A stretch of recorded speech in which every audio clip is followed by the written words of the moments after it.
Crossbow was the code name of the World War II campaign of Anglo-American operations against all phases of the German long-range weapons program. Operations against research and development of the weapons, their manufacture, transportation and their launching sites, and against missiles in flight. The original 1943 codename Bodyline was replaced with Crossbow on November 15, 1943. Post-war, crossbow operations became known as Operation Crossbow as early as 1962, particularly following the 1965 film of the same name. Strategic bombing. For a list of bombing targets, see the Operation Crossbow navigation box. In May 1943, Allied surveillance observed the construction of the first of 11 large sites in northern France for secret German weapons, including 6 for the V-2 rocket. In November it discovered the first of 96 ski sites for the V-1 flying bomb. Officials debated the extent of the German weapons danger. Some viewed the sites as decoys to divert Allied bombers, while others feared chemical or biological warheads. When reconnaissance and intelligence information regarding the V-2 became convincing, the War Cabinet Defense Committee directed the campaign's first planned one raid. Following Operation Hydra, a few crossbow attacks were conducted on the heavy crossbow bunkers of Watten and Mimoix through November. Crossbow operations against ski sites began on December 5 with the Nobel code name used for the targets. The U.S. formed its own crossbow committee under General Stephen Henry on December 29, 1943, and the U.S. subsequently developed bombing techniques for ski sites in February-March 1944 at the Air Corps Proving Ground. V-2 facilities were also bombed in 1944, including smaller facilities such as V-2 storage depots and liquid oxygen plants, such as the Mary-Sorois V-2 storage depot on August 4, 1944 and, by the 8th Air Force, which bombed 5 cryogenic LOX plants in Belgium on August 25, 1944. And aborted the next day to hit liquid oxygen plants at La Louvière, Torty and Willebroek, Belgium. Due to clouds. Bombing priority at the request of the British War Cabinet, on April 19, 1944, Dwight Eisenhower directed crossbow attacks have absolute priority over all other air operations, including wearing down German industry, and morale for the time being, which he confirmed after the V-1 assault began on the night of June 12-13, 1944. With respect to crossbow targets, these targets are to take first priority over everything except the urgent requirements of the overlord battle. This priority to obtain until we can be certain that we have definitely gotten the upper hand of this particular business. The launches surprised the Allies, who had believed that the earlier attacks on the sites had eliminated the danger. The British, who had not expected German bombing of Britain to resume so late in the war, were especially upset. Some suggested using gas on the launch sites, or even executing German civilians as punishment. Karl Spaatz responded on June 28 to complain that crossbow was a diversion from the main task of wearing down the Luftwaffe and bombing German industry for the combined bomber offensive, and to recommend instead that crossbow be a secondary priority since days of bad weather over Germany's industrial targets would still allow enough weight of attack for the rocket sites and the lesser tactical crises. By July 10, Tedder had published a list of crossbow targets which assigned 30 to RAF Bomber Command, 6 to Tedder's tactical forces, and 68 to Spaatz' U staff. After which Spaatz again complained, so Eisenhower allowed spare bombing of non-crossbow targets. Instructions for continuing to make crossbow targets our first priority must stand, but when the entire strategic forces cannot be used against crossbow, we should attack a Euro aircraft industry, oil, ball bearing, fuselage work, vehicular production.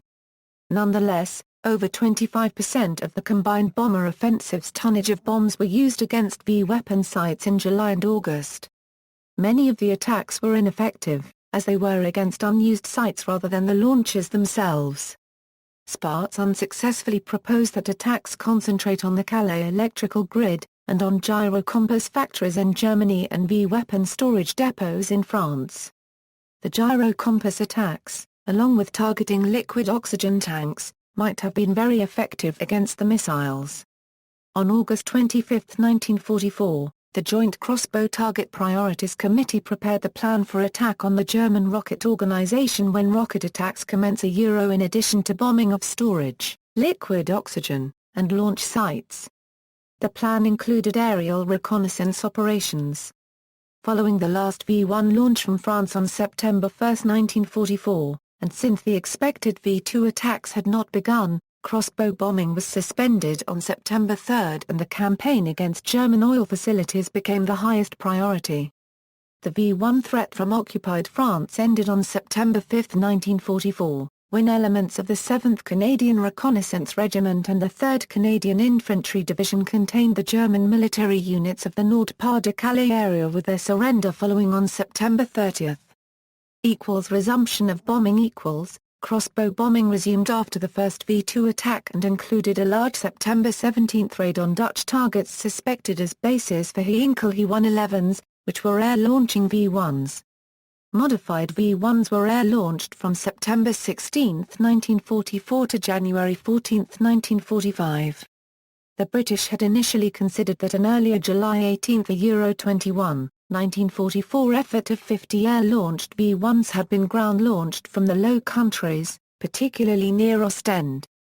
In addition to air-launched V1s, launches were from ramps built in the province of South Holland, the Netherlands in 1945. Allied reconnaissance detected 2 sites at Vlaardingen and Appenburg, and along with a third at Delft, they launched 274 V1s at London from March 3 Euro 29. Only 125 reached the British defences, and only 13 of those reached the target area. 3 additional sites directed their fire on Antwerp.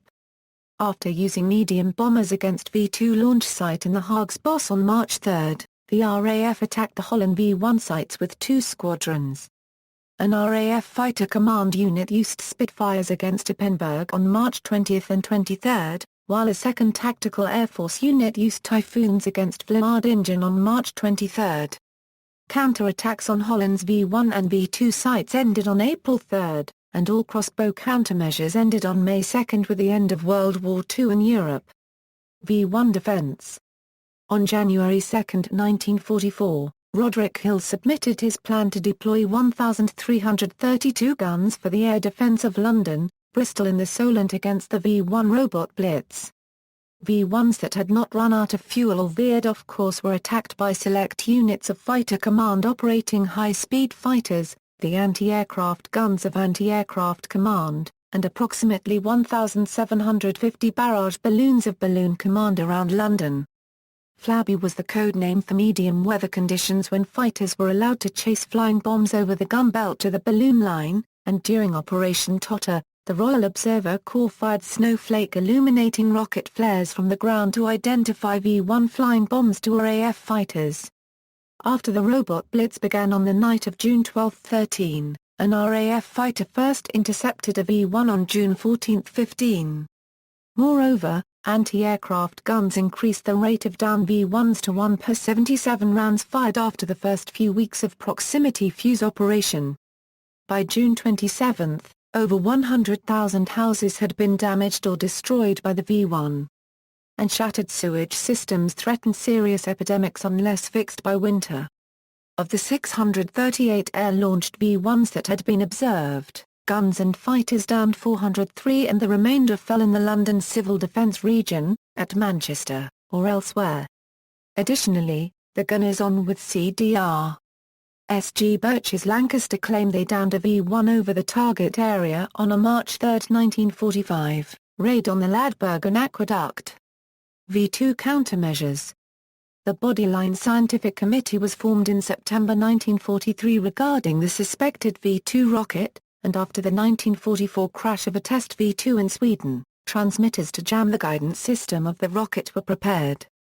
A British sound ranging system provided trajectory, data from which the general launching area could be determined, and the microphone, in East Kent reported the times of the first V2 strikes on September 8, 1944, 1840-52 and 1841 and 8 seconds.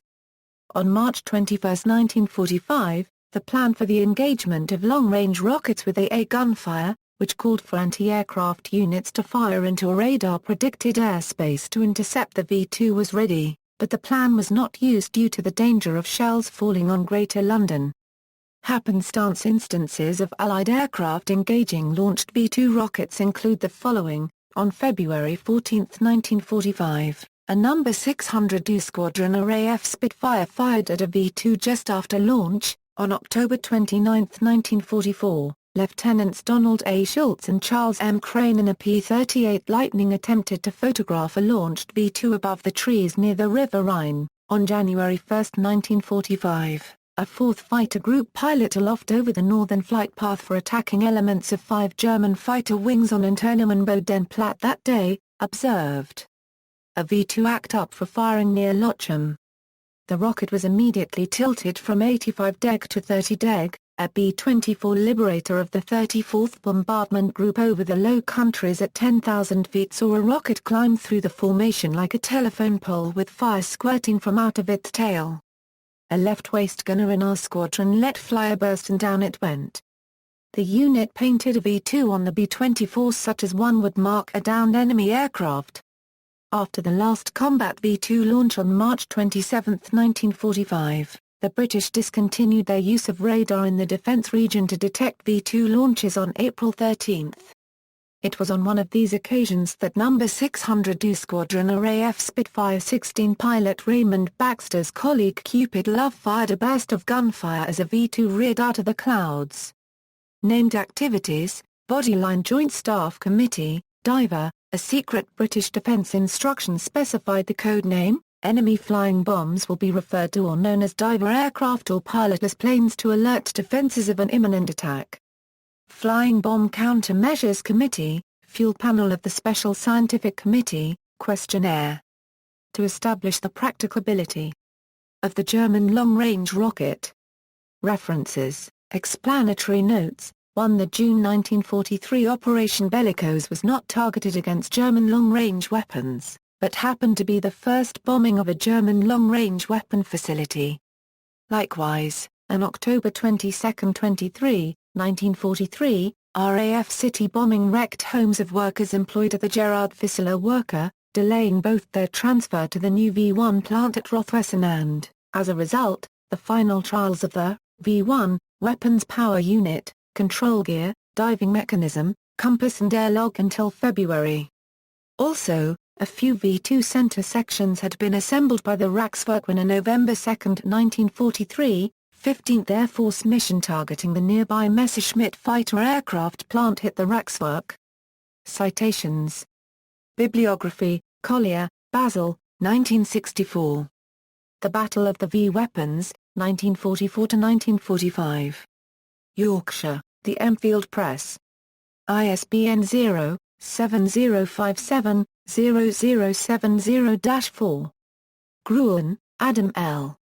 Preemptive Defense, Allied Air Power vs. Hitler Unregistered Trademark SV Weapons, 1943–1945. The U.S. Army Air Forces in World War II. Pages 4, Round 1, 5, Round 2. Retrieved May 7, 2007.